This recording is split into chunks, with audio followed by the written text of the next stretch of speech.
श्रीशैलेशदयापात्रं भक्तादिगुणानां यतीन्द्रपणं वन्दे रम्यजामातरं मुनिं लक्ष्मीनाथसमारम्भानादयाम्नमध्यमामस्मदाचार्यपर्यन्तां वन्दे गुरुपरम्परां यो निजमच्युतपदाम्बुजयुग्मरुक्मव्यामोतदनातनाय मेणे अस्मद्गुरोः भगवतो हृदयैकसिन्धोः रामानुजस्य चरणौ शरणं प्रपद्ये माता पिता तत्तनया विभूतिः सर्वं यदेव नियमेन मदन्वयानामाद्यस्न कुलपतेर्वगुणाभिरामं श्रीमत्तदङ्ग्रिवलं प्रणमामि मूर्ध्ना भूतं सरस्य महदापयपट्टनाथ श्रीभक्तिदारकुलशेखरयोगिवाहान् भक्ताङ्घ्रिणीनुपरकालयतीन्द्रमित्रान् श्रीमत्पराङ्कुतमुनिं प्रणतोऽस्मि नित्यम् तत्त्वेन यश्चिदधीश्वरस्वभावः भोगापोर्गदुपाय गतिरुदारः सन्दर्शयन् रविमीतपुराणरत्नं तस्मै नमो मुनिवराय पराशरायां सैषड्भिः समाकीर्णम् अङ्गैर्वेदमिवापरं पुराणं वैष्णवं जग्रे यस्तं वन्दे पराशरम् व्यासं वसिष्ठनप्तारं शक्ते पौत्रमकल्मषं पराशरात्मजं वन्दे सुखदातं तपोनिधिं व्यासाय विष्णुरूपाय व्यासरूपाय विष्णवे नमो वै ब्रह्मनिधये वासिष्ठाय नमो नमः पुराणं वैष्णवं जयित सर्वकिल्बिषनाशनं विशिष्टं सर्वशास्त्रेभ्यः पुरुषार्थोपपादने भारते भगवद्गीता धर्मशास्त्रेषु मानवः वेदेषु पौरुषं सूक्तं पुराणेषु च वैष्णवम् तत्कर्म यन्न बन्धायता विद्याया विमुक्तये आयासाय परं कर्म विद्या अन्यातिल्पनैपुणम् श्रीविष्णुचित्तपदपङ्कजसङ्गमाय चेतो मम स्पृह्यते किमतः परेण नो चेत् मम अभियतिशीघ्रभारतीनां भावः कथं भवितुमर्हति वाग्विधेयः नारायणं नमस्कृत्य नरं चैव नरोत्तमं देवीं सरस्वतीं चैव ततो जयमुदीरयेत् शान्ताकारं भुजगशयनं पद्मनाभं सुरेशं विश्वाकारं गरदर्शं मेघवर्णं शुभाङ्गं लक्ष्मीकान्तं कमलनयनं योगिहृद्यानगम्यं वन्दे विष्णुं भवभयहरं सर्वलोकैकनाथं सशङ्खचक्रं सकिरीटकुण्डलं सपीतवस्त्रं सरसीरुहेक्षणं सहारवक्षत्रशोभिगौतमं नमामि विष्णुं दीर्घाचतुर्भुजम् అందరికీ నమస్కారం అండి. మనకి ఈరోజు క్లాసు ఉండవలసింది కాదు, ఎందుకంటే కొన్ని ఇబ్బందులు ఉన్నాయని చెప్పారు శేష. కానీ ఒక సెషను మాత్రం పెట్టుకుందాం అన్నారు. సరే, అసలు 2 రోజులు ఇప్పటికే సెలవు తీసుకున్నాం కాబట్టి కనీసం ఒక సెషన్ అయినా పెట్టుకుంటే కాస్త కూస్త ఆనందంగా ఉంటుందని సరే ఒక సెషన్ పెట్టుకుందాం అన్నాను. కాబట్టి మనందరికి ఈరోజు ఒక 40 నిమిషాల సేపు మాత్రమే మనం క్లాస్ జరుపుకునేది జరుగుతుంది. తర్వాత మనం ఇప్పుడు ప్రస్తుతానికి 11వ అధ్యాయంలో ఉన్నాం. తృతీయ అంశము 11వ అధ్యాయంలో ఒక గృహస్థులు చేయవలసినటువంటి ధర్మాలు ఏమిటి, ఆయన యొక్క విధులు ఎలా ఉంటాయి, రోజు ఉదయం లేచినప్పటి నుంచి రాత్రి పడుకునేంత వరకు కూడా గృహస్థులు అనేటువంటి వాళ్ళు ఎలా ప్రవర్తించాలి, ఏమిటి సంఘంలో అతను చేయవలసిన బాధ్యతలు ఏమిటి, అవన్నీ కూడా చాలా చక్కగా వివరంగా. అంటే బ్రహ్మచారి గురించి పెద్దగా చెప్పవలసిన అవసరం ఏంటి, ఏమంటే అతనికి వేరే ఏమి ఉండదు. బ్రహ్మచారికి ఎంతసేపు విద్యను అభ్యసించడం, గురు శుశ్రూష చేయడం, అది కొంత క్లుప్తంగా ఇచ్చారు. కానీ గృహస్థులు అనేటువంటి వాడు ఈ సంఘంలో చాలా ముఖ్యమైనటువంటి వ్యక్తి అనమాట. అది కూడా మనం తెలుసుకున్నాం. ఎలాగంటే ఎవరైనా సరే ఇల్లు లేని వాళ్ళు కానీ ఆహారం కావాలంటే కానీ అన్నిటికీ గృహస్థులపైన ఆధారపడి ఎవరు బ్రహ్మచారింటికి పోరండి. మనలో కూడా బంధువులు చూస్తూ ఉంటాం. మనం చక్కగా కాపురం చేసుకుని భార్యాభర్తలు ఇద్దరు కలిసి ఉంటే వాళ్ళ ఇంటికి పోతాం, కానీ బ్రహ్మచారింటికి ఎవరు పోరు. ఒకవేళ అట్లా సందర్భం వస్తే కూడా ఆయనే ఏదో కష్టపడుతున్నాళ్ళు ఎందుకులే అనుకుంటాం. అదే గృహస్థులు అనుకోండి, సరే వాళ్ళ ఇంటికి వస్తే కాస్త అతిథి మర్యాదలు బాగానే జరుగుతాయి కదా, ఉండడానికి బాగుంటుంది, ఆయనకి ఇబ్బంది ఉండదు, భార్య ఉంటుంది కాబట్టి మనం పోతూ ఉంటాం. కాబట్టి ఎక్కడ కూడా గృహస్థులు అనేటువంటి వాడు చాలా ఒక ముఖ్యమైనటువంటి పాత్ర వహిస్తాడు అన్నమాట సంఘంలో. తనకంటే కాదు, సంఘంలో ఎలా ఉండాలి ఏమిటి, ఇవన్నీ కూడా చాలా విపులంగా చదువుకుంటూ వస్తున్నాం అనమాట. సరే, ఆ క్రమంలో ఈరోజు మనం ఒక 55 శ్లోకాల వరకు పూర్తి చేసుకున్నాం 11వ అధ్యాయంలో. 56వ శ్లోకం నుంచి ఈరోజు ప్రారంభించాలి. ఇది కూడా అతిథి సత్కారాల గురించి అన్నమాట. అంటే ఇంతవరకు కూడా తాను ఎలా ఉండాలి, ఏమిటి, ఎటువంటి బలి చేయాలి, ఎవరెవరికి ఆ ఉదయం లేచినప్పటి నుంచి కూడా స్నానాది కార్యక్రమం ముగించుకునేటప్పుడు ముందు, స్నానం చేసిన తర్వాత, స్నానాలు ముగించిన తర్వాత ఎలా అంటే భూతబలు ఎలా ఇవ్వాలి, ఏమిటి, ఎవరెవరికి ఏమిటి, ఇవన్నీ కూడా చదువుకుంటూ వచ్చామన్నమాట. సరే, ఇది ఒక ఎత్తు అయితే, మరి ఇంతకుముందు ఒక సందర్భంలో చెప్పాను మీకు, ప్రతిరోజు కూడా భగవద్గీత మనం చదువుతూ ఉంటాం. భగవద్గీత ఎందుకంటే ఒక చిన్న విషయం, అంటే ఈ విష్ణు పురాణానికి సంబంధించింది కాదు, ఇది కూడా మంచి విషయమే అండి, ఇది కూడా సత్కాల విషయమే, వేరేది కాదు. రోజు మనం భగవద్గీతను అందరూ చదివి ఉంటాం ఇప్పటికి. ఇది కూడా ఇంతకుముందు 2-3 సందర్భాల్లో చెప్పడం జరిగింది. కానీ భగవద్గీత చదివినప్పుడు మనకి దాంట్లో ఉండేటువంటి శ్లోకాలు చాలా అర్థం, అంటే చాలా లోపలికి పోయి అర్థం తెలుసుకోవాల్సిన అవశ్యం ఉందన్నమాట. అవసరం అంటే దాని ఆవశ్యకత ఉన్నది.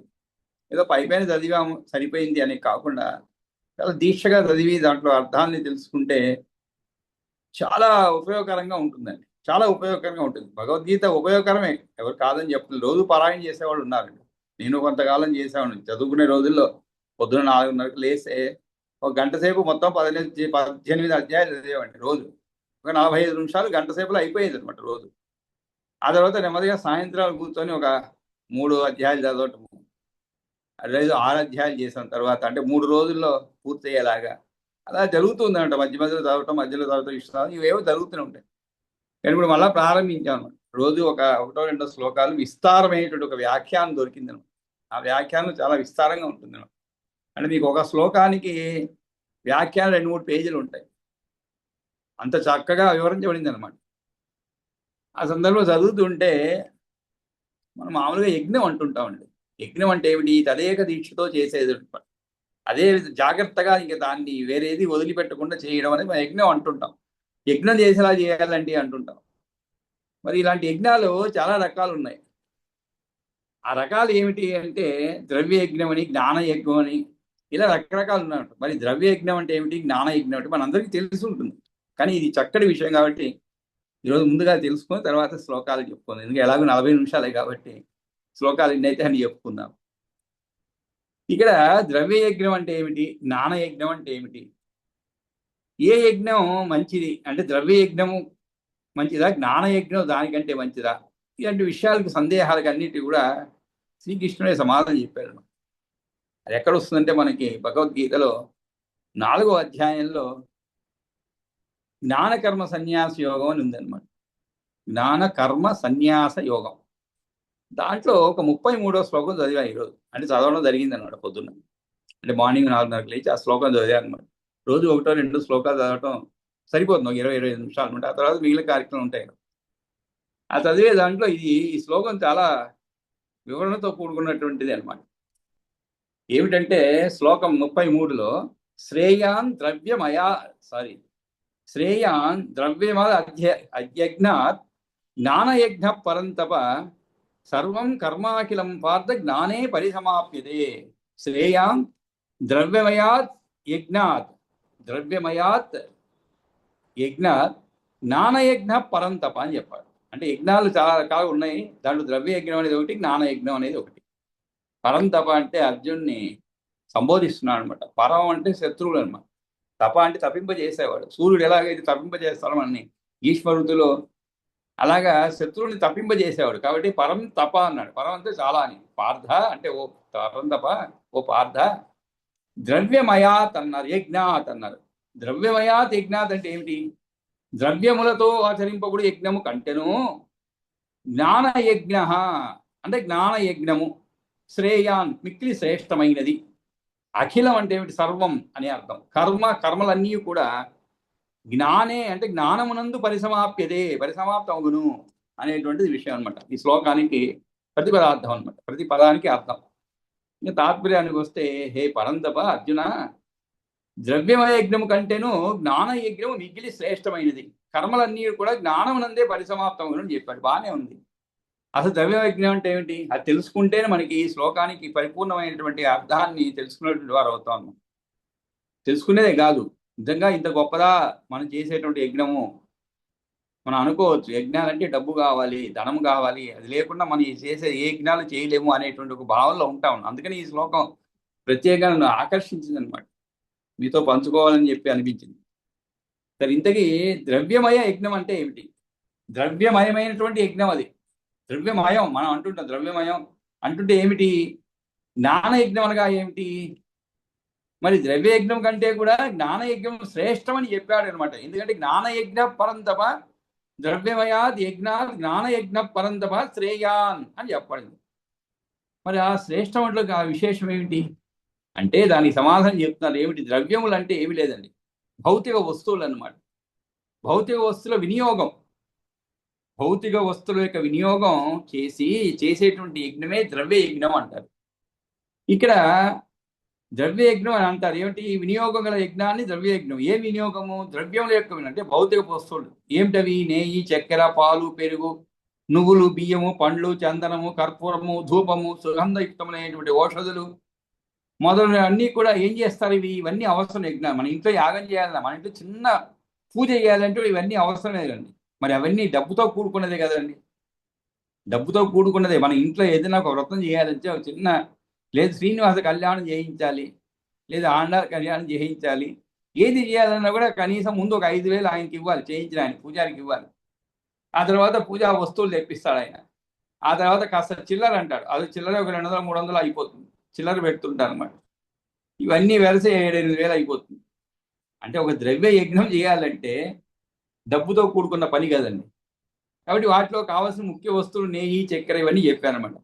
ఈ ఓషధులన్నీ ఏం చేస్తారు? హవిస్సులను విద్యుక్తంగా అగ్ని అందు హోమము చేయుట, అగ్ని ఎందు హోమం చేయుట, దాన రోములు చేయటం, అదేవిధంగా లోకోపకారం కొరకు బావులు, చెరువులు త్రవ్వించటం. మన చిన్నప్పుడు చెప్తున్న అశోకుడు ఏం చేశారంటే చెట్లు నాటించని చెప్పేవారండి. మొక్కలు నాటించను కాదు, అశోకుడు చెట్లు నాటించను. మా పాఠ్య పుస్తకంలో అలాగే ఉండేది. రెండు వైపులా బాటకు రెండు వైపులా చెట్లు నాటి అన్న నవ్వుకుంటేవాళ్ళం. అశోకుడు కాబట్టి చెట్లే నాటించారు ఆ రోజుల్లో నుంచి. ఆ విధంగా ధర్మశాలలు అంటే సత్రాలు మొదలు వాని కట్టించటం, వైశ్వదేవను చేయటం మొదలు భౌతిక పదార్థం ప్రమేయం కలిగినటువంటి వాడు. ఇవన్నీ కూడా శాస్త్ర విహిత అంటే శుభ పవిత్ర కర్మలన్నీ కూడా ద్రవ్యమే యజ్ఞాలే అన్నమాట. ఈ ఉపరియుక్త అంటే పైన చెప్పబడినట్టు సాధన ఎందు వీటి వర్ణనము దైవజ్ఞము, విషయ హవన రూప యజ్ఞము, ద్రవ్య యజ్ఞము అని పేర్లతో చేయబడింది అన్నమాట. ఇవన్నీ కూడా దైవయజ్ఞము, లేదు విషయ హవన రూప యజ్ఞమని, లేదు ద్రవ్య యజ్ఞమని అని పేర్లతో చేయబడింది. సరే, దీనికి భిన్నంగా ఇంకొక యజ్ఞం చెప్పుకున్నాం మనం, దాన యజ్ఞం అనేది. అది ఏమిటి? ఇందుకు భిన్నంగా సదసద్వివేక చర్చలు, సత్ అసత్, సత్ అసత్ వివేక చర్చలు అండి. సత్ అంటే ఏమిటి? మంచి సత్యము. అసత్ అంటే చెడు ఏది, వాటి యొక్క చర్చలు అన్నమాట. ఇప్పుడు మనం అసలు విషయానికి వస్తున్నాం. అసద్ వివేక చర్చలు, అదేవిధంగా ఆధ్యాత్మిక విషయ గోష్ఠులు. ఆధ్యాత్మిక విషయ గోష్ఠులు అన్నమాట. మనం చేసేది అదే. కాకపోతే ఇక్కడ నేను చెప్తున్నాను, మీరు వింటున్నారు మంచి స్టూడెంట్స్ లాగా. అప్పుడప్పుడు మధ్య మధ్యలో మీరు కూడా చదవడానికి అవకాశం ఇస్తున్నారు, మీరు చదువుతున్నారు. కాబట్టి అది కూడా మనం మీరు పంచుకున్నట్లే లెక్క అనమాట. కాబట్టి ఈ ఆధ్యాత్మిక విషయ గోష్ఠులు, అవి కాకుండా ప్రవచన శ్రవణాదులు, శ్రవణం అంటే వినడం, ప్రవచన శ్రవణాదులు ఇవన్నీ కూడా మొదలైనవి జ్ఞాన సంబంధముల కర్మలన్నీ కూడా జ్ఞాన యజ్ఞులు అంతర్భాగాలు. ఎందుకు చెప్పొచ్చా అంటే ఈ శ్లోకము మనం రోజు చేసేటువంటిదిగా ఒక యజ్ఞమే అనేటువంటి విషయాన్ని మీకు అందరికీ తెలియజెప్పేదాని కోసం చెప్తున్నాను అన్నమాట. కాబట్టి మనం రోజు ద్రవ్యంతో సంబంధం లేని యజ్ఞం చేసుకుంటున్నాం హాయిగా. పైసా ఖర్చు లేదు, పైసా ఖర్చు లేనటువంటి యజ్ఞం అన్నమాట. ఇది సమయమే ఖర్చు, ఇంక వేరేమి లేదు. ఆ గంటన్నర కూర్చోవాలి మనం. కాబట్టి ఎంత గొప్ప యజ్ఞం చేస్తున్నాం. అందుకే చెప్పారు చూడండి, జ్ఞాన యజ్ఞ పరంతప ద్రవ్యమయాద్ యజ్ఞాత్ శ్రేయాన్ అన్నారు. ఇదే గొప్పది మనం చేసే యజ్ఞం. అంతేగాని మీరు ఇంట్లో యజ్ఞయాగాలు చేయాల్సిన పని లేదనమాట. మనం చేసే జ్ఞాన యజ్ఞము చాలా గొప్పది. ఇది ఒక అంతర్భాగం అనమాట.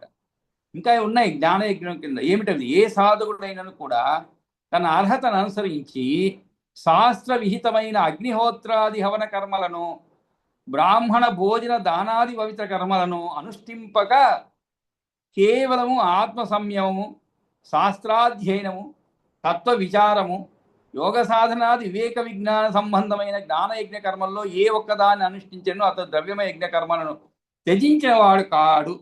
చూడండి ఎంత చక్కగా చెప్పబడింది. అంటే ఎవరన్నా అడగొచ్చు, మీరు ఆ యజ్ఞాలు చేయట్లే కానీ భగవద్గీత చెప్పిన యజ్ఞం ఒకటి చేయట్లేదు మన ద్రవ్య యజ్ఞం.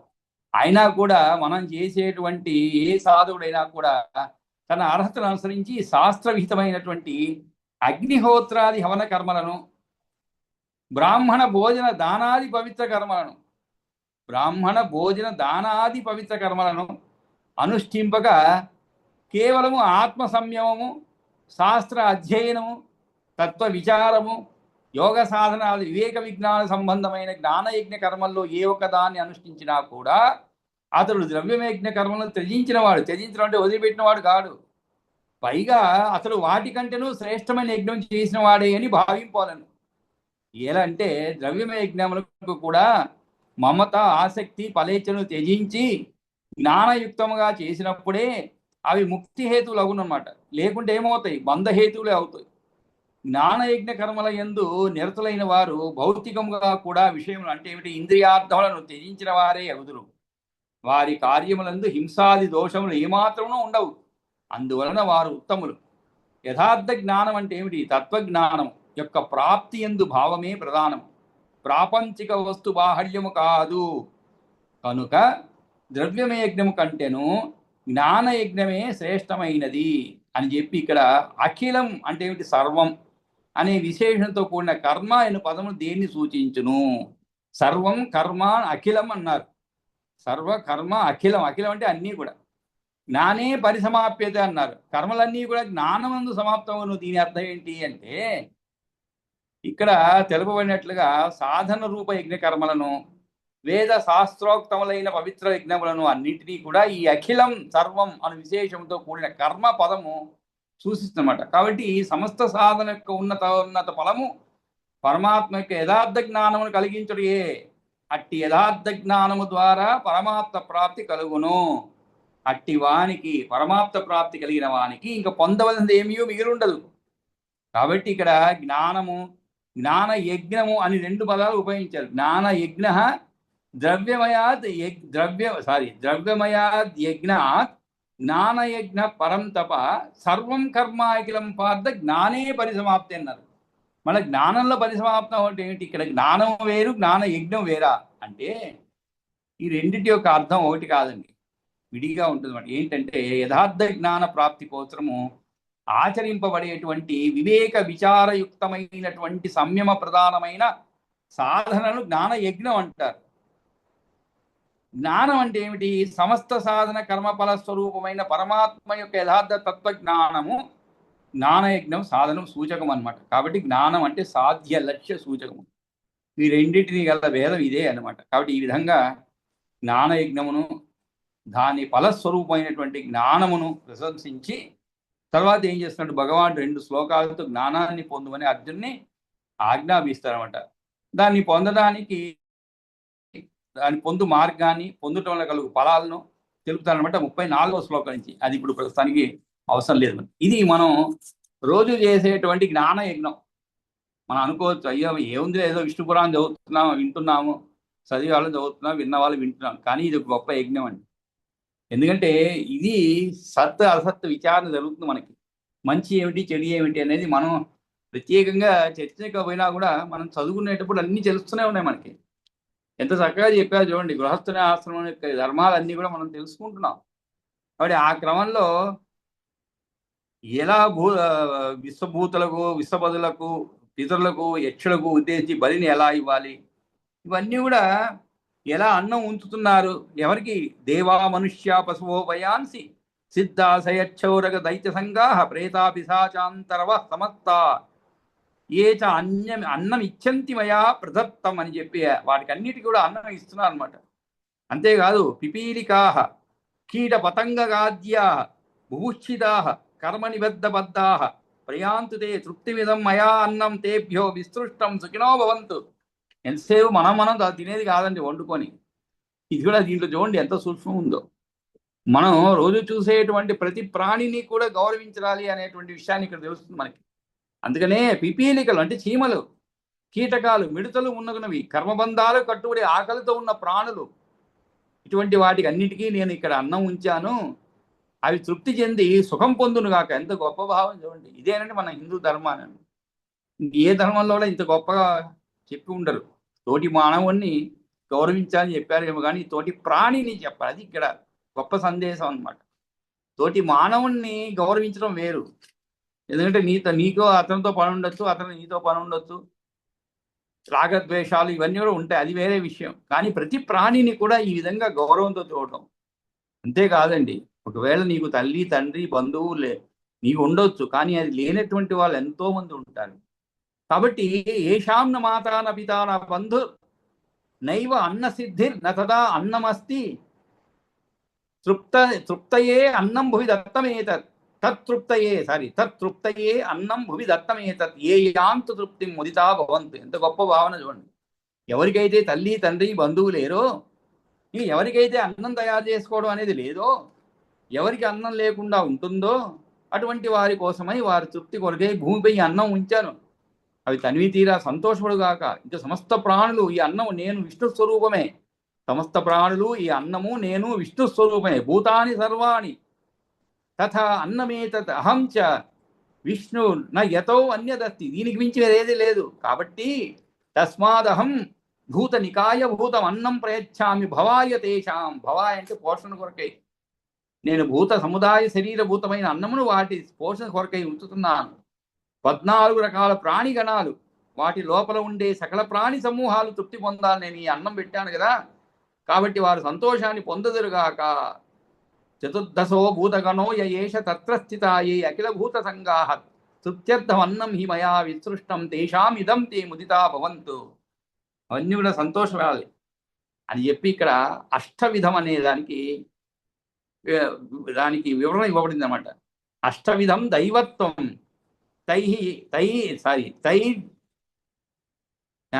తిర్యగ్యోన్యశ్చ పంచదా భవంతి. తిర్యగ్యోనశ్చ పంచదా భవంతి. మనుష్యం చ ఏకవిధం సమాసతో భౌతిక సర్గ. అంటే మొత్తము సిద్ధులు, గుహ్యకులు, గంధర్వులు, యక్షులు, రాక్షసులు, పన్నగులు, విద్యాధరులు, పిశాచులు, ఈ 8 కూడా దేవయోనులు అంటారనమాట. అదేవిధంగా సరీసృపాలు అంటే భూమిపైన పాకేటువంటివి, సరీసృపాలు, వానరాలు, పశువులు, మృగాలు, పక్షులు, ఈ 5 కూడా తిర్యగ్యులు అంటారు, తిర్యక్కులు. ఇంకా మనుష్య జాతి ఒకటేనండి.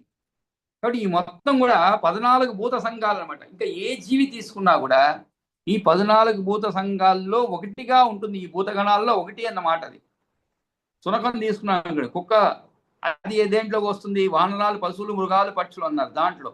అంటే తిర్యకి దాంట్లో వస్తుందన్నమాట. ఈ విధంగా మీరు ఏది తీసుకున్నాడు, మనుష్య జాతి ఒకటే అనమాట. ఇది ఉచ్చారి ఈ విధంగా పలికి ఏం చేయాలి? అది గృహస్థుడు ఇది ఉచ్చార్య నరో దద్యాద్ అన్నం శ్రద్ధా సమన్విత భూమి సర్వోపకారాయ గృహీ సర్వాశ్రయో యత. కాబట్టి ఈ విధంగా పలికి ఇది ఉచ్చార్య అంటే పలికి నరో మనిషి దద్యాత్ అన్నం, దద్యాత్ అంటే ఇవ్వాలి. ఏమిటి? అన్నం. శ్రద్ధా సమన్విత. చూడండి ప్రతి పదానికి కూడా ఎక్కడ చాలాసార్లు చెప్పుకున్నాం అనమాట. దద్యాత్ అన్నం అని ఉంటే సరిపోయేది కదండి. ఏదో అన్నం పెట్టాలి జంతువులకి, ప్రాణులకి అని చెప్తే సరిపోయేది. కానీ పురాణాలు వాళ్ళు చెప్పరండి. పురాణాలు ఎప్పుడు కూడా ఏది నువ్వు చెయ్యాలో ఆ విధాన్ని కరెక్ట్గా చెప్తాను అనమాట. అందుకే చూడండి ఇక్కడ మళ్ళా ఎలా చెప్తున్నాడు, శ్రద్ధా సమన్విత. ఏదో ఊరికే చేసామంటే కాదు, శ్రద్ధతో చేయాలి. ఆ రోజు చేసే పనే కదా, ఈ రోజు ఒకరోజు ఏదో పెట్టాము చేసా అట్లా కాదండి. శ్రద్ధా సమన్విత యజ్ఞలాగా చేయాలి. ఇది కూడా మనం ఎలాగైతే జ్ఞాన యజ్ఞం అని మనం చేస్తున్నామో రోజు కాకపోతే ఎప్పుడన్నా వీలు కాకపోతే చదవట్లేదు, అది వేరే విషయం అనుకోండి. గత 6 సంవత్సరాలు సుమారు చదువుతూనే ఉన్నాం. ఇది కూడా ఒక జ్ఞాన యజ్ఞం అనమాట మనం చేసేది. అందుకే ఈరోజు ఆ శ్లోకం ప్రత్యేకంగా చెప్పాం. మనం అందరం సంతోషపడాలి, మనం ఒక పెద్ద యజ్ఞం చేస్తున్నాం, జ్ఞాన యజ్ఞం చేస్తాం. మనం అంటుంటాం రోజు లేచినప్పటి నుంచి పెద్ద యజ్ఞం అయిపోయిందండి. ఇంట్లో పనులు, ఆ పనులు, ఈ పనులు, పిల్లవాడిని పంపటము, సారిగా అన్నీ రెడీ చేయడము, ప్యాకింగ్ పెట్టడము, ఇవన్నీ అయ్యేటో యజ్ఞం అయిపోతుందండి అంటుంటాం మనం. ఆడవాళ్ళు పాప, మగవాళ్ళు కాదండి. మగవాళ్ళు ఆఫీస్ పని యజ్ఞం చేస్తుంటారు అనుకోండి, ఇంట్లో పెద్దగా ఏమి ఉండదు వాళ్ళ ఇన్వాల్వ్మెంట్. ఆ విధంగా ఇక్కడ యజ్ఞం అనేది చాలా రకాలు. దాంట్లో జ్ఞాన యజ్ఞం అనేది చాలా గొప్పదని చెప్పబడింది. అంటే ఈ శ్లోకం మీరు చదివి ఉంటారు, చాలా మంది చదివే ఉంటారు. కానీ దానికి ఒక విస్తృతమైనటువంటి అర్థం అనేది, వ్యాఖ్యానం అనేది తెలుసుకుంటే బాగుంటుందని చెప్పి ఈరోజు మీ ముందు ప్రస్తావించడం జరిగిందనమాట. సరే, ఈ విధంగా మానవుడు శ్రద్ధతో కూడుకున్నవాడై శ్రద్ధా సమన్విత భూమి సర్వోపకారాయ. ఈ భూమి పైన గృహస్థులు అందరికీ ఆశ్రయం ఆయనే. కనుకే సమస్త ప్రాణుల ఉపకారం కోసమై భూమిపై అన్నం ఉంచాలి. భూమి సర్వోపకారాయ గృహి సర్వాశ్రయో యత. యత అంటే ఎందుకంటే సర్వాశ్రయో యత, అందరూ ఆయన్నే ఆశ్రయిస్తారంట పాపం. కాబట్టి ఈ విధంగా స్వ అంటే సునకాలు, చండాల విహంగానాం భువి దద్యాద్ నరేశ్వర ఏ చ అన్యే పతితాః కేచిద్ అపుత్ర సంతి మానవాహ. నరేశ్వర, సునకాలు, చండాలుడు, పక్షులు, ఇంకా ఎవరైతే పతితులు ఉన్నారో, అలాగే పిల్లలు లేని మానవులు ఎవరైతే ఉన్నారో అటువంటి వారి కోసమై నేలపై అన్నం ఉంచాలి అనేటువంటిది విషయం. ఏ చ అన్యే పతితాః కేచిద్ అపుత్రాః సంతి మానవాః దద్యాద్ నరేశ్వర భువి విహంగానాం చండాల స్వ స్వ అంటే సునకాలు. కాబట్టి వీళ్ళందరికీ కూడా నేలపై అన్నం ఉంచాలి అనేటువంటి విషయాన్ని ఇక్కడ చెప్పడం జరిగింది. ఆ తర్వాత మనం అతిథి సత్కారాల గురించి చదువుకుందాం. ఒక 10 శ్లోకాల వరకు చదువుకోవాలి, సమయం ఉంది. కాబట్టి మనం అతిథి సత్కారాలు అంటే 56వ శ్లోకం.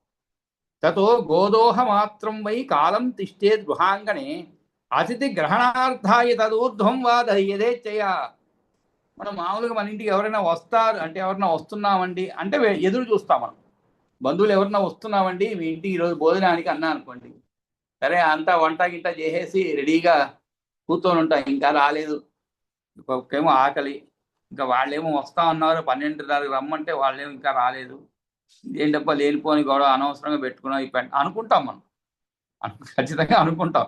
లేదంటే అతిథులు ఒరిస్సాలో పనిచేసేటప్పుడు అక్కడ ఒరిస్సా కల్చర్ అంటే రాత్రి కూడా 10 గంటలకు భోజనం చేస్తారు, చాలా ఆలస్యంగా భోజనం చేస్తారు. మీరు కర్మగాలు ఎవరన్నా భోజనానికి పిలిచారనుకోండి, ఒరిస్సా మొత్తం అంతే. రాత్రి మామూలుగా మనం రాత్రి పూట డిన్నర్లు పిలుస్తాం అన్నమాట. బయట పోతే అది వేరే విషయం, ఇంటికే పిలుస్తాం. ఇచ్చినప్పుడు ఎప్పుడో వాళ్ళు రావడమే 9-9:30కి వస్తారు. అప్పటికి మనం భోజనం చేసి పడుకునేది. మనదంతా తొందరగా భోజనం, తొందరగా లేవడం, పొద్దున్నే ఆలస్యంగా భోజనం చేస్తే జీర్ణం అయ్యే సమయం ఉండదు మనకి. కాబట్టి 8 లోపల తిన్నాం అనుకోండి, పొద్దున్న 4:30-5కి హాయిగా మెలకు వచ్చి హాయిగా ఉంటుంది. అలా లేకుండా రాత్రి 9:30-10 అక్కడంతా అలాగే 9:30-10కి వచ్చేవాళ్ళు, ఒకసారి 9కి వచ్చేవాళ్ళు. వచ్చి ఇంకా రాగానే భోజనాలు కూర్చోవాలి బాగుండదు కదా. మరి ఇంకా అక్కడి నుంచి కథలు, మీదే ఊరు ఏంటి, ఎక్కడి నుంచి వచ్చారు, ఎలా ఉన్నారు ఏంటి, ఆ తర్వాత వాళ్ళని మనం అడగడం. ఆ తర్వాత తెలుసుకున్నాం అనమాట, ఇది ఇలా వచ్చేదేని. ఎక్కడ మేమే బయటికి పోయేవాళ్ళం, ఎక్కడ హోటల్ పోయామనుకోండి అంతసేపు ఉండదు అక్కడ హోటల్. అక్కడ తొందరగా 8కి అంతా టైం చెప్పేసేది, 8:30కి అంతా వచ్చేయండి వచ్చాను. మొదట్లో చాలా ఇబ్బంది పడేవాళ్ళం. ఇక్కడ అంటే అతిథుల గురించి ఎదురు చూడాలి, కానీ ఇక్కడ ఎదురు చూడలేము. వచ్చేవాళ్ళు వస్తారు, లేనివాళ్ళే. కానీ ఇక్కడ అసలు కాదండి. అతిథి సత్కారం ఎలా ఉండాలి? తతో గోదోహ మాత్రం, గోదోహ మాత్రం అంటే గోదోహ అంటే గడియలో 4వ భాగమైన కాలం అనమాట. అంటే కొంతకాలం. మామూలుగా గోదోహ మాత్రం అంటే ఆవు పితికినంత సమయం అని అర్థం అండి. ఆవు పితికినంత అంటే మామూలుగా పాలు తీస్తారండి, ఎంతో 10-15 నిమిషాలు అనుకోండి ఊరికే. ఆ సమయం మాత్రమే ఇంటి వాకిట్లో అతిథులను స్వీకరించడం కోసం నిలబడాలండి. అంటే ఎవరన్నా వస్తారా ఏమిటి అతిథి ఆ రోజుకి? అతిథి అంటే మీరు పిలిచినటువంటి వారు కాదండి, ఎవరైనా భోజనానికి పిలిస్తే వస్తారా ఆ రోజు, అలా నిలబడాలి. తతో గోదోహ మాత్రం వై కాలం తిష్టేత్ గృహాంగణే. గృహాంగణే అంటే బయట నిలబడాలి, ఇంటి వాకిట్లో అతిథులను స్వీకరించడం కోసం నిలబడాలి. ఇంకా ఓపిక ఉంది అనుకోండి మీకు, ఇంకా సమయం ఉంది, అయినా కూడా ఆ పైన తన ఇష్టం వచ్చినంతసేపు వేచి ఉండాలి. అతిథి గ్రహణార్థాయ తద్ ఊర్ధ్వం అంటే ఇది మినిమం అనమాట. మినిమం ఇంతసేపు మీకు ఓపిక ఉంటే తద్ ఊర్ధ్వం వా యథేచ్ఛయ. యథేచ్ఛయ అంటే మీకు ఇష్టం వచ్చినంత సేపు, ఊర్ధ్వం అంటే ఆ పైన, అతిథి గ్రహణార్థాయ అంతకంటే ఎక్కువ సమయం వరకు తన అభిలాష ప్రకారం అయినా నిరీక్షించవచ్చును.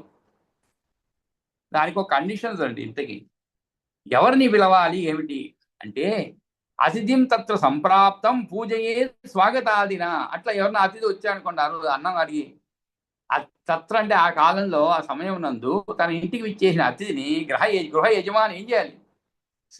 తథా ఆసన ప్రధానైన పాద ప్రక్షాళనేన చ అతిథిం తత్ర సంప్రాప్తం పూజయే స్వాగతాదిన. స్వాగత ఆదిన అంటే మున్నగు వాటితో, ఆది అని మున్నగు వాటి అంటే స్వాగతాదిన అంటే ఏమిటి? స్వాగతాదులతో పూజించాలి. ఇంటిలో వాకిటిలో లభ్యమైన అతిథిని స్వాగతాదుతో పూజించాలి. అంతేకాదు అతనికి ఉచితమైనటువంటి ఆసనం ఏర్పాటు చేయాలండి. ఉచితమైనటువంటి ఆసనం, ఏదో ఆసనం అంటే కూర్చొని ఒక కాలు లేకుండా ఒక టేబుల్ చైర్ అట్లా కాదండి. ఉచితమైనటువంటి ఆసనం కూర్చోబెట్టాలి. ఆ తర్వాత ఏం చేయాలి? అతని పాదాలు కడగాలి. తత ఆసన ప్రధానైన పాద ప్రక్షాళనేన చ. అందుకే మనం అంటుంటాం మన సంస్కృతిలో అతిథి దేవో భవ అన్నాం. అంటే అతిథే దేవుడు అనమాట. ఆచార్య దేవో భవ, అతిథి దేవో భవ అంటుంటాం. ఈ విధంగా ఆయన చాలా పెద్ద శ్రద్ధలతో అతని పాదాలు కడగాలి. తదా ఆసన ప్రధానైన పాద ప్రక్షాళనేన చ శ్రద్ధయా చ అన్నదానేన ప్రియ ప్రశ్నోత్తరేణ చ. అప్పుడు ఏం చేయాలి? శ్రద్ధయా చ అన్నదానేన గచ్చతశ్చ అనుయాయేన ప్రీతం ఉత్పాదయే గృహి అజ్ఞాతుకుల నామానాం అన్యదేశాద్ ఉపాగతం ప్రయుజేద్ అతిథిం సమ్యక్ నైక ఏకగ్రామ నివాసినం. దానికి ఒక కండిషన్ ఉందండి. ఎవరిని పిలవాలనే దానికి ఇక్కడ కండిషన్ చెప్తారు. సరే ఆయన్ని పిలిచారు, ఆ గృహస్థులు ఏం చేయాలి? శ్రద్ధతో అన్నం పెట్టాలి. శ్రద్ధయా అతి లక్షణాలు చెప్తున్నాడు. అజ్ఞాతి అంటే నైక గ్రామ నివాసం, అన్న ఊర్లో కాపురం ఉండని వారిని అని అర్థం. శ్రద్ధయాచ అన్నదానైనా. మరి గృహస్థులు ఏం చేయాలి? శ్రద్ధతో అన్నం పెట్టాలి. శ్రద్ధయాచ అన్నదానైన, శ్రద్ధతో అన్నం పెట్టాలి ఆయన్ని. ప్రియ ప్రశ్న ఉత్తరేణ చ, ఇంపు కలిగించేలా కుశల ప్రశ్నలు వేయాలి. ప్రియ ప్రశ్నోత్తరాలు అంటే ఏమిటి? మీరు ప్రశ్నించాలి. మళ్ళా ప్రశ్నించాలంటే ఎందుకు వచ్చాయండి అని కాదండి. మీరు ఎవరు, ఎక్కడి నుంచి వస్తున్నారు, ఎలా ఉన్నారు, ఏమిటి, మీ విషయాన్ని నెమ్మదిగా అడగాలి. ప్రియంతో మాట్లాడాలండి. చాలా ప్రేమగా మాట్లాడిన అర్థం. ప్రియ ప్రశ్న చూడండి, ఎక్కడ పదాలు, ఏ పదం ఎక్కడ ఉండాలో అక్కడే ఉంటుందండి, అది లేకుండా ఉండదు. ప్రశ్నోత్తరాన్ని ఇందాక చెప్పినట్లుగా ఇప్పుడు కూడా ప్రశ్నోత్తరాన్ని చెప్పుండొచ్చు, కానీ ప్రియ ప్రశ్నోత్తరేనా అంటే చాలా ప్రియంగా మాట్లాడాలి. ఈడు ఎందుకు వచ్చాడా బాబు, ఎందుకు దొరికాడా కాకుండా ప్రియంగా మాట్లాడాలన్నమాట. ఇంపు కలిగించేలా కుశల ప్రశ్నలు వేయాలి. ఆ తర్వాత అయిపోయిందండి, ఆయనకి మర్యాదలన్నీ అయిపోయి భోజనం పెట్టారు, తిన్నారు హాయిగా. సరేలే వాడు పోతాడు అని ఉండకూడదు మనం. మరి ఎలా పంపించాలి ఆయన్ని? అతిథిని ఎలా బయటికి పంపించాలి? గచ్చతస్య అనుయాయేన, అనుయానేన, అనుయానేన, యానం అంటే పోవడం, అనుయానం అంటే ఏమిటి? కలిసిపోవడం అంటే బయలుదేరి వెళ్ళబోతుంటే కొంత దూరం సాగనంపాలి అన్నమాట. ఈ విధంగా ప్రీతిం ఉత్పాదయే గృహి, ఈ విధంగా అతనికి ప్రీతి కలిగించాలన్నమాట. ప్రీతిం ఉత్పాదయే,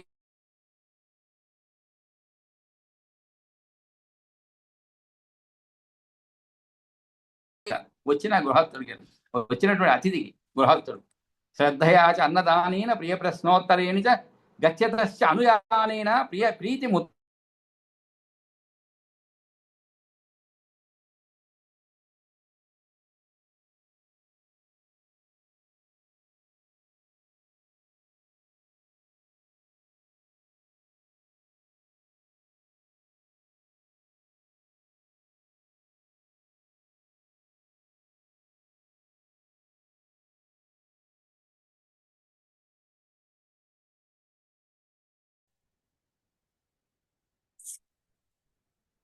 ఆ తర్వాత శ్రద్ధయాచ అన్నదానేన ప్రియ ప్రశ్నోత్తరేణి చ గచ్చతస్య అనుయానేన ప్రీతి ఉత్పాదయేద్ గృహి. ఆ తర్వాత అజ్ఞాత కులనామానం అన్యదేశాద్ ఉపాగతం.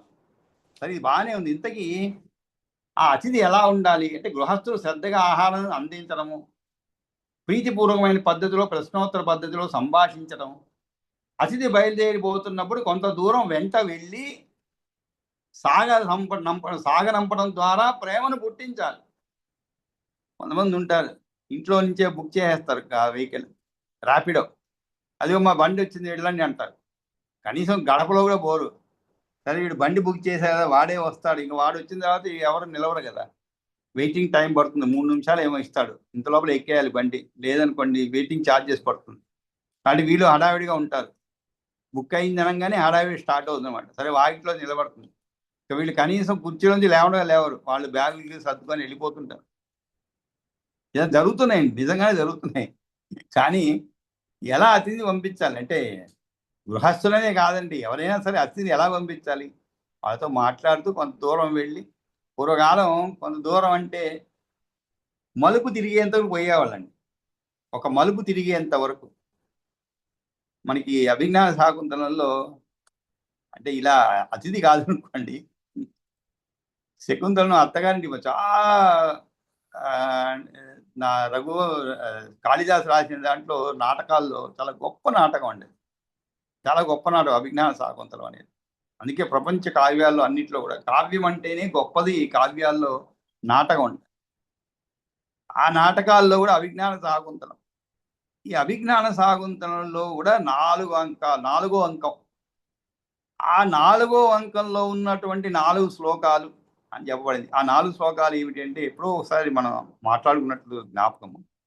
ఆ 4 శ్లోకాలు ఏంటంటే, మన అందరికీ తెలుసు, శకుంతలను అత్తగారింటికి పంపుతాడు కణ్వ మహర్షి. చాలా గొప్పగా ఉన్నాడు. కణ్వ మహర్షికి కణ్వ మహర్షి పెంచిన అమ్మాయి అనమాట. కణ్వ మహర్షి చేత పెంచబడినటువంటిది శకుంతల అని. శకుంతలం అంటే, శకుంతల అంటే పక్షులు అన్నమాట, పక్షుల చేత పెంచబడింది. ఇవన్నీ బ్యాక్గ్రౌండ్ మనకి తెలుసు. విశ్వామిత్రుడు, మేనక, వీరి మధ్య అనురాగం ఏర్పడినందువల్ల కలిగినటువంటి ఇవన్నమాట. సరే, అవన్నీ బ్యాక్గ్రౌండ్ కాదు, అవన్నీ మనకు అవసరం లేదు. ఈ 4 శ్లోకాల్లో కూడా కణ్వ మహర్షి చెప్తారనమాట, ఎలా ఉండాలి అత్తగారింట్లో అంటే, ఎలా మెలగాలి ఒక అమ్మాయి అత్తగారింట్లో. అందరూ లేచడానికి ముందే లేవాలి, అత్తగారి మామగారికి ఎలా సేవ చేయాలి, ఇంట్లో ఉన్నటువంటి బావమరిది అంటే మరుదులకి ఎలా సేవ చేయాలి, ఎంత చక్కగా వివరిస్తారు అన్నమాట. ఇంతకీ తమాషా ఏంటంటే ఆయనకి వివాహం లేదు కన్వ మహర్షి, కానీ ఆయన చేత చాలా గొప్పగా పలికించారనమాట కాళిదాసు. అంతా అయిన తర్వాత అలా ఆమెతో పోయి ఒక నీరు ఉండేటువంటి ప్రదేశం వరకు పోతాడంట ఆ రోజుల్లో. అంటే ఎక్కడైనా ఒక నీరు ఉందనుకో, ఏ చెరువో కట్టేది, అంతవరకు పోయి అక్కడ దాటిన తర్వాత వీళ్ళు వెనక్కి వచ్చేస్తారు. దాంట్లో గొప్ప అర్థం ఉంది అన్నమాట. అంటే ఆ నీరు ఉండేటువంటి ప్రదేశానికి పోయి అక్కడ వాళ్ళు దాటిన తరువాత తిరిగి వచ్చేస్తారు. ఎందుకంటే ఇక్కడ అతిథుల్ని ఎలా పంపడం అనే దానికి అదే సందర్భంలో అక్కడ కూడా శకుంతలను చెలికెత్త నుంచి పంపుతారనమాట. పంపి మీరు అక్కడ అంతవరకు పోయి వాళ్ళు వెనక్కి తిరిగి వస్తారనమాట. అప్పుడు చాలా గొప్పగా ఉంటుంది. అవన్నీ చదివి అర్థం చేసుకుంటే కళలోని మనం ఏదో సినిమాలు చూసి ఏడుస్తామండి. కానీ ఇటువంటి సన్నివేశాలు మీకు కవి ఎంత చక్కగా రాస్తారంటే ఆ అక్షరాలు కూడా మనల్ని కదిలిస్తాయండి. ఒక దృశ్యమే కాదు, అక్షర రూపంలో ఉన్నటువంటి కవిత్వం కూడా మన హృదయం పైన అంతగా ప్రభావం చూపుతుంది. కాకపోతే ఒకటి, మన కళ్ళతో చూసిన దానికి మనం వెంటనే దాంట్లో ఏమో అంటుంటారు ఇంగ్లీష్లో, కనెక్ట్ అయిపోతాం అన్నమాట. కానీ అక్షరం వచ్చేటప్పటికి మనం అక్షరాన్ని అర్థం చేసుకోవాలి, దాంట్లో ఉన్నటువంటి కవి హృదయాన్ని అర్థం చేసుకోవాలి, ఆ సన్నివేశాన్ని మనం మన కళ్ళ ముందు చిత్రీకరించుకోవాలి. అప్పుడే మనం దాన్ని అనుభవించగలుగుతాం. దాంట్లోకి మనం పరకాయ ప్రవేశం చేస్తూ ఉంటాం. అంటే అక్కడ ఉండేటువంటి శకుంతలోకి మనం ప్రవేశం లేదు, కన్వ మహర్షిలోకి ప్రవేశించడం అనేది జరుగుతాయి. కానీ దృశ్యం అనేది ఇంకా కొద్దిగా వెంటనే అవుతుంది. కానీ అక్షరం మనల్ని కదిలిస్తుంది అనమాట. ఆ విధంగా చాలా గొప్పగా రాయబడింది. ఇదంతా ఎందుకు చెప్తున్నా అంటే ఆ రోజుల్లో అలా కొంత దూరం పోయి వదిలిపెట్టేశారు అనమాట. అంటే ఏదైనా జరగవచ్చు, అసంభవం జరగవచ్చు అని చెప్పి. ఈ రోజుల్లో ఇప్పటికీ కూడా కొంతమంది స్టేషన్కి పోయి బాయ్ చెప్పడం ఒక అలవాటు. నాకైతే మా ఇంటికి ఎవరన్నా వస్తే అదొక సరదా అన్నమాట. రైల్వే స్టేషన్కి పోయి వాళ్ళకి వీడ్కోలు పలకటం. అలా వచ్చిన వాళ్ళని స్టేషన్లో రిసీవ్ చేసి అది తగ్గిపోయింది అనుకోండి, ఇప్పుడు అడ్రస్ లొకేషన్ పంపించేస్తే వాళ్ళే వస్తారు అనుకోండి, ఇది కూడా పోతారు వాళ్ళే, పోలేరని కాదు, అదొక సరదా అన్నమాట, అంతే, వేరేం లేదు.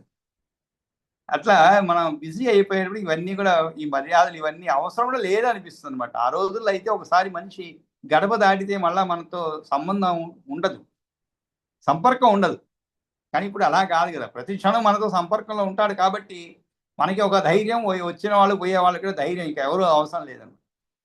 సరే, ఇంతకీ ఈ విధంగా బయలుదేరి వెళ్ళబోతూ ఉంటే కొంత దూరం సాగనంపాలన్నమాట. ఈ విధంగా అతనికి ప్రీతి కలిగించాలి, అది కూడా గొప్ప విషయం. చూడండి, అలా పోయారనుకోండి, మీరు స్టేషన్ పోయి సియాఫ్ ఇస్తే చాలా గొప్పగా ఫీల్ అవుతాడు. మీరు అంతకుముందు ఇంట్లో 20 రోజులు 10 రోజులు కూర్చోబెట్టుకుని బాగా మేపినా కూడా పోయేటప్పుడు మీరు స్టేషన్ పోయి ఒకసారి బాయ్ చెప్పి వచ్చాము, అది ఇంకా గొప్ప అనుభవం అన్నమాట.